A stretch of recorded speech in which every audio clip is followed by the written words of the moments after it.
5 Jacob Kede TV bwe kwa sponsorship ekitono nyo kusaba mukadde 15 ate sponsoring tedi TV sponsoring ra bwerere atolo osigaza tola gwe gatgo mulimo ku temera omuwuliriza osigaza 3 milioni 3.5 Jacob bana za parents zibalire ekitono nnyo obukadde nga 10 kwa buli bana bagikubira emitwalo enako emeka milioni 2 mmeka poster ekitone nnyo zizo ku bukadde bali poster za bukadde bumeka busatu palasa asigaza mmeka 22 milioni 22 tuli ku bukadde yokka nejiga yalanga radio zi CBS bukedde zisanyuka nga bolanga okulanga ko kwa palasa ku bukadde nkaaga ngatu wali wabiri katugene mu negative tutandise negative nkulaga to omuyimbi omaja kwefumita ekisoma mulekera osekerera abayi mbuliza negative ati bala tuli mu negative milioni 3 mmeka kati okoteka ko security kitone nyo yalugo getwalo bukadde 2 ginda musajja ye negative nkulaga los mukama ona yaba bona mulimu kyo bagwe nkola mukama chimpisa bubi nenga tindi no kyogera kakati nkole ntya bana nga bampoliza ku buloyo mu mpuli mu nyambe tuli mu negative ki nkubalidde ki tukomya ku security kali bali bukadde 15 okaba nnyo security okaba nnyo kwezi okabye security yo kwetwala bukadde atende ezo ntono chichi bukadde 15 tugambye negative ki negative 5.8 tuli mu negative milioni 5.8 teka ko drives kata okubakola lugogo okuba drive week number yasende mmeka drive bwe kitone nnyo buli naku gibaire kamu 2 ennaku mmeka ziya ennaku 7 almost bukadde 10 nkaga 8 tuli mu negative 68 ki milioni shilingi kakati togedde byuma kifo bana poster kulanga rehearsals zibaire bukadde 5 nsanvu mu tuli mu negative 78 milioni ate ga kye kitono fo gye tukola ki kye tugenderako kati bala uli mulalu wagweddalu ate kikyembaze kyekitono oyo mwana lugoge yinza okuba yamusaze yinza okuba yamusaze milioni nga 10 katonda wa baba nga talina mu invisible hand igenda muyamba obukadde 10 kakati obukadde 10 nazo sente zinakola ekivulu ku museum nalina eyo TV sanyuka nasalwa milioni 15.2 Clever je yansala milioni nga 2.5 kati go kyali muzannyo kakati ate audience fujja jigambe katugamba ina mwembata nti waliwo abamuwolawola nti owembata bwalaba kamera kulanga abantu 15 bafaana nga mitwalo emeka jukira social media bayina engeri bakolamu kamera trick nolaba mitwe gyokka ompulira bayina engeri bakolamu ki kati bwolaba emitwe nga tumanyi bantu gahaba nange yakikubye nakozi nabaliguliza professor Jabbaji njaga muyiga ebivulu waliwo kibayita okufuna abantu notafuna ki ate waliwo kibayita okutafuna abantu nofuna ki kati tugeragenda ku bulunoke katono kati conclusive replace ekifaananyi kyavuddeyo mu public nenge ensawo siki sinungi bambi era omwana oyo sagala palaso yafuka muganda waffe tumuwumbewumbe si kirungi tulekera osekerera abayimbi baffe okuba malamu amba kuba mujja muteeka mu depression tamanyi bizibu bayimbi bano bibakola ki bibayitamu kubanga tebwasigaza amabanja ga milioni 10 mu katonda mugulu omuntu asobola okwetuga nzobadde okimanyi kwezi omuntu akusekera bakola kati bali ku TikTok baseka basanyuse temusanyukiranga kugwa kwa muntu yenna kubanga palaso munna Uganda baba ina amalala tusonyiwagane nga bwe nasonyiwa aliyeni ompulira kwana laba bino ebintu tubireka ku nsi tosobola kusekera muno olwokuba ekivulu n'abasika nabo ebivulu byabasala kuba ebivulu byasala okuva ku aliyeni palaso bulunoke bonna bibakoze eki ompulira kwa kibi kusekerera muno agudde mu kizibu si kirungi kusekerera muno ng'agudde mu ki kati tosobola kusekera omuntu yekka yakakoze erugogaawo n'afuna ku sente bamuyita King Saha Leigi Winnie Nuwaji abasigadde babadde nga mulosi kati nkababulira ekyama kye mutamanyi lwaki ekifo tebakisala ku ssente ate kati nowanakula ku milioni 2 expense endala ziba nnyingi lugogoyize center ompulira bulungi kakati omuntu yekka yakafuna ku ssente bamuyita Leigi kyamufunyisa ssente abanyankole bamuwagira nnyo yali bit tribalistic Winnie Nuwaji ekyamufunyisa ssente yalina demand y'amaanyi nga banaswangisa avenue efa kwaza Winnie Nuwaji temukola ki olaba sympathy weekolera King Saha abadde ku mulamwa gwa abantu launching launchinga bapromota bagudde sente zibawedde abantu babiranaga bajjo nga tukyategeka ebivu tegukyali mulimu nga that's why bwe nzija kuledire nenjogera ku bibi bya government sogera ko timpana government njogera ko tino mulimu gwangu enkola yagukola ki yagusanyawo tali promoter goyiza kwegomba kankubira kwezi singa Bitex ine bizimbe runana mwata no Kampala road yobanze naye ogenda n'okola loosi ya milioni 3 nga tolina gogenda kukaabira ng'olina kwekwatakwata nga musajja nodda mu bantu n'otambuza obulamu n'oba ng'olina ekirwadde kya sukaali enziko bakabooto gobe ekirwadde kyonna ofa ng'oli mu bivvulu kyogamba tembirina teri promota alina kirwadde kiri awo singa baafa dda kubanga ova ku mulimu gw'okola nga gwazaala ng'enkuba kate edda babalimanga nti baloga enkuba oyo balamu yajjanga mulozi wa nkuba ne muzeyi Ibulayimu balamu yabbanga abantu nga bagamba aloga enkuba yayambalanga gomesi n'akwata gonja balamu ng'akwata gonja n'amutunuza waggulu bw'atya actually yalinanga amanda nze nabusaba Chako bala amanda gabatema balamu ng'ayambala gomesi nga muzeyi Ibulayimu ye mukongozi era muzeyi Ibulayimu kimanyi ku TikTok kuno kwali agenda kulirira balamu tumubuuka tutya bebekulu ategekako sidiosi isaawa erugogo nga Ibulayimu amuganga ngenda kuleeta omulogo waki w'enkuba ayita balamu we ng'ayambadde gomesi enkuba mu dakiika 2 nga bamaze okwanika gonja enkuba yatukuba okumala essaawa nga 2 owagomesi olwaddukirawa balamu yadduka emisinde tadda nga mukweteka byakuloga nkuba kyekyamujja mukuloga enkuba naddayo n'asoma okufuuka minisita naye ova ku kintu n'omuntu ataasoma n'akulima nti ndoga enkuba psychological golaba enkuba bagiroga batya tosobola bamuga entengotengo baziyita batya entengotengo ne gonja n'amanda gano n'amulima bwosimanyi obitabula n'obifumitamu akati nze nabiyigira ku balamu bino byenjogera yafumitanga mu ntula akati n'abiteeka mu enkuba kakati mu Uganda teri promota asaliddwa ndongo ngo bayita balamu ye namba emu kusalo endongo addako bamuyita abite kisaddako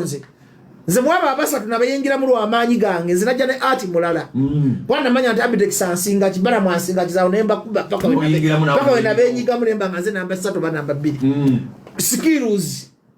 naye ennaku gye ndabidde mu ndongo singa saakola bivvulu kwezi singa ndi mugagga nnyo singa sente zokka zense ku myaka 3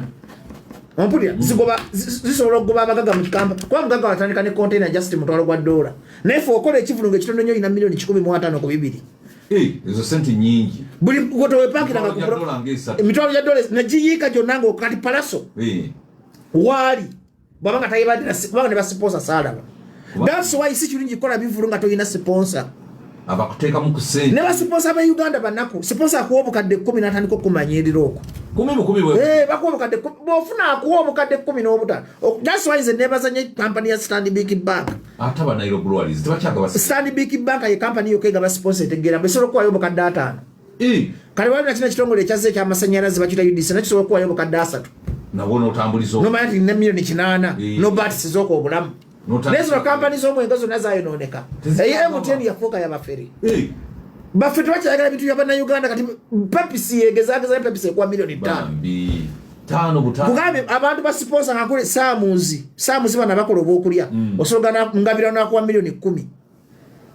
naye ng'ate bambira kampani y'esinnene naye ng'alina omutima gw'abannayuganda oyo ngabira nowa saamuzi asobola okuwaki Stanbic Bank wali omusajja bamuyitanga Ogongo yalinga mu Nairo kati amanyi marketing bwogera n'onoonya Ogongo alaba kampani efuniramu anaga kankoyo obukadde 5 ba 8 kubanga yali era bwe yava mu Nairo nekola ki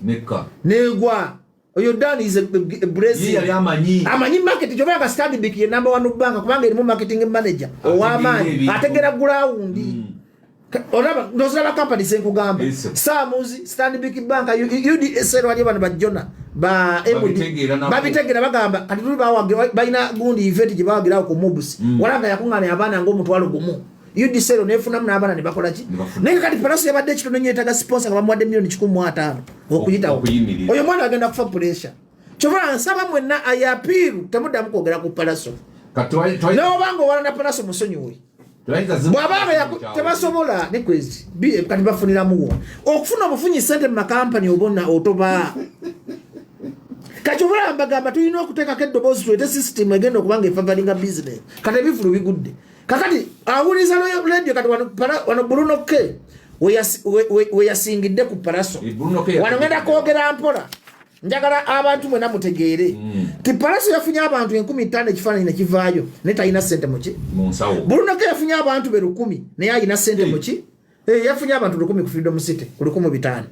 nze ate simala googera ate soogeza ku kyagi kyova nabagambye bwe yali ku puroguramu kuno agume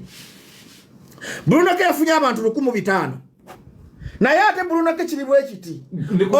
nkulaga ati Bruno K ali mu masanyu ate palaso ali mu maziga maika ndino bya bumanyi ngaka bakuita ga professor bakuita professor bachi bakuita professor saita boyisi chi kati nsingira omuntu webusobe ekifaananyi omanye Bruno K yasinze ki kyokanga ate Palaso yasinze Bruno K abantu Palaso yafunye abantu 15,000 nze nomba muwadde naye Bruno K nafuna abantu 10 mu meka negwa mpuliriza ku radio si buli alina abantu mu kikaali nti yaba ne sente Bruno K yakola live ye nafuna abantu 3 mu ku live ompulira Mama Fina simanyi ba Jackie obo nabagaga bagala okolega ne bamuwa kumpi obukadde 3 nagula ne mmotoka ngatanagena na mukivulu tanagena muki mukivulu live yo gye yakola ate yamuwa molalo ogenda okukola freedom city bwendaba freedom city K yatunda ticket ku online bakadama abeera ndani abebweru Bruno K nabayo n'obukadde bwe kitoni sijja mujubisa yizo ko yafuna milioni 15 kati kamye kuita ne yafuna ko mukadde 2 awo no ofunye nnyo omuntu ayina liko die yokufuna sente kuita bali muita Bobby Wine nali yeni skin nze kubanga byonna birimu nze naleta people power twasabiriza kuita tutakola kyalenga ne tutunda ticket kati liko ndali yadde ku yali yeni skin tinali yeni skin twatunda ticket kochi kanamba 3 muliko yabadde Bruno K kati Bruno K kino mbali nti yafunye obukadde 15 kwa 2 kuichi ku internet omusajja najja namwayo obukadde bwenga 3 kubanga bategeka muki yafuna promoter go yatomeza namukola ki namuwa sente katugati Bruno K ino obukadde meka 5 yebu yafunye naye nga tayingiza ki tayina banja lyonna era bana basikira Bruno K so ya musaze they don't have logic kubanga and they are not business oriented nti sibuli bugagga nkikunyonyole ntya nti toyina kumala sibuli omuntu katonda yamutonda kubona abona ate sibuli omuntu katonda yamutonda kugagga toja kusaka kusindika kigali ogaggawale toja kusoka kusindika moto kokoleki kati Bruno K is doing well financially than my Palaso omanyi lwaki yagenda mu kivulu olidde ng'ayingiza sente ng'akunganyiza kakati yino byemwogera kakati Bruno K yandijewo emmotoka eyo era yandijewo sente zafisiza let us be realistic kwezi yandijewo sente zakoze kakati conclusively Bruno K is very happy yafunye abantu 15,000 dani Palaso yafunye abantu 15,000 ekyo kikutwalira amagezi ga buziba pozi ng'owuliriza Professor Bajjo era mu bantu ab'omwaka kijja kutwala kizibu okufuna concert ya Bruno K kola amagoba kwezi kankuwe gundi oyinza okuba n'omudala gwa chips ne chicken nga oli alina edduuka lya wholesale nga gwe wa chips chicken ofisi emitwalo 2 olunaku ng'owa wholesale afisi 5 kituufu otegedde bulungi bannange ntegereke kuba tisitegerekeka kakati wano Bruno K n'omudala gwa chips ne chicken yafunye amagoba okusinga Palaso owa chicken owa wholesale ye yetegese naye ate era Palaso naye omwakuleti nti yetegese na shoyo nebaawo era abantu nebakola ki just ayina kukyusa mpa tulina it must be a collective of effort okulanga music wa Uganda dda waggulu abayimbi balekerawo okukola biraivu sho bino ku TikTok balekerawo okujjaga ku TikTok okwefuna ababloga abayimbi balekerawo okubeera everywhere abayimbi bave mu ntalo kubanga industry yonna egudde that's why irabadde ekugamba nti social media erimbalimba kati social media yalimba Bruno K tiasobola okufuna abantu omutwalo ku freedom ki ku freedom city kubanga balowooza abategesi balowooza bagenda kukola likodi ya Alien Sikini naye berabidde nti Alien Sikini yalina concept he was conceptual ku university gyensoma bw'oba osoma planning tulina levels of management tulina conceptual skills kati Alien Sikini nga tebannamukuba luyi yalinawo music bamukuba oli yali yayisanga ganga sita bamukuba oli awanika bwati aleta sympathy abantu ne bagamba katukole abantu bagamba kubanga buli omu yalowooza nti Alien Sikini agenda kuddiza Palaso oluki ekyayisawo Alien Sikini kuwanika n'abanga mutalo Palaso neyefumulwa kati sympathy nedda ku Alien ki kakati Alien Sikini kye kyamuleetera abantu Palaso avaayo ayogera akolera Alien Sikini maiki mileage kati abitekisa ate nga amanye ekyokukola ki kubanga ava machi yakozesa social media era abitekisa emana ateekako obulango ku TV kwezi kiriza Ghana mainstream ekyasinga social media research atulaga nti abantu abali ku radio bali 78% abali ku social media bayi 11 million kati radio ne television zina abantu bokadengana abazikola ki abazuliriza kati omuntu yena bw'okyamuka ne social media biba byanja kwazo oyinza okuba nga oliko eno program ng'osinga TikTok alina million 2 following amakulu nga bw'oyita bali ku street bagamba kwezi wuuyo naye nga TikTok alina million 5 teryamukola ki kati hizi numbers zirimba. That's why ku social media bajomba n'abantu 100 olina gye nakola n'aba n'abantu tukke ne tuyita mu wino ne bayita bajjo obanze ngenda mu stand bik ne bampa ki kuba nzitowa ku ground. Kakati one, that's why TikTokers go longo. Balowooza bajja kwa live nafuna 1K views. Nalowooza ndi kati ali above. That's fake life ya social media. Kakati Bruno ke fake life ya mulimbamu. Nalowooza ndi agenda kikubanga ki nga alieni. Buyachikuba kushanga langa engeri gye bapapa mu okuteeka yo show bali batambudde mu concept ya alieni sikini ne batamanya ati kire kivubuka kyali kyana kya ghetto kitwala bange ekyeyiya ne kyayina emirandira singa simpiso za kyombi kyayina emirandira wansi kyayi oyo mwana yekka kwezi kino nkiddamu mu Uganda siranga bayibi balina maanyi nga alieni nga Abdumulasi gali amasanyalaze nyinza obutaddamu galaba paka kufa alieni sikini Abdumulasi mmoja afanga ya watu kabakuba amasasi. Alieni sikini yakolako jamu okuva ekibuye paka ku freedom city okuva sawa 8 paka sawa 12. Alieni sikini. Oyo mwana abakuwa na management katayina malala. Yandibadde Uganda zima Michael Jackson. Wow. Ngatayina mpisambi. Ngatalwana. Ngategeranga muyimbi, ngategeranga kyagulanyi. Alieni abakubanga alizoninga nga Bobby Wine. Mukato yandibadde East Africans Michael Jackson. Oyo mwana sikumuwani oyo mwana yayina obusobozi bonna ekisooka jukali yayogeranga pride nga alinga ayina empisa kati nga atawulira ekisako ki tabakuba abantu ebyo yakolanga ebyekisiru mu Katonda muggulu omuntu yamuloga ddogo kumulwanya jukira twamwagalako ku lizoninga omwana yaddangamu ebibuuzo mu ngeri gyotamusuubira ayina engeri gye yalizoninga mu biseera bya palasaawo nogamba this is the twamuwanirawaniraawo kakati nga tuga this is the man. Kwezi waliwo omuyimbi yayita Bitex namugamba olese ekisajja nakola buli kimu namwana ekirabo namugamba nti olese ekisajja tukiteeka mu maanyi ekisajja tukikola ki tukiteeka mu maanyi Bitex yafuna yabinyumiza namuwa buli kimu namugamba ekisajja tukikola ki tukyongerayo ekisajja kifuuse oyo muvubuka akkiriza Ghana likodi gye yakola mu Uganda bagina babiri n'Abdumulasi zikali amasingereza sigala bangako kwezi nze nzala wakyasangako mu kkubo nawulira amasingereza gaakyo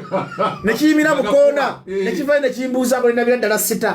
twalina mu kikubo kya ttaka ali elinayimiriza ekimotoka kye ekimotoka no nga kikadde naye nga nze ndina mu Ford ovanga omuntu wa Ford okuyingirira amasingereza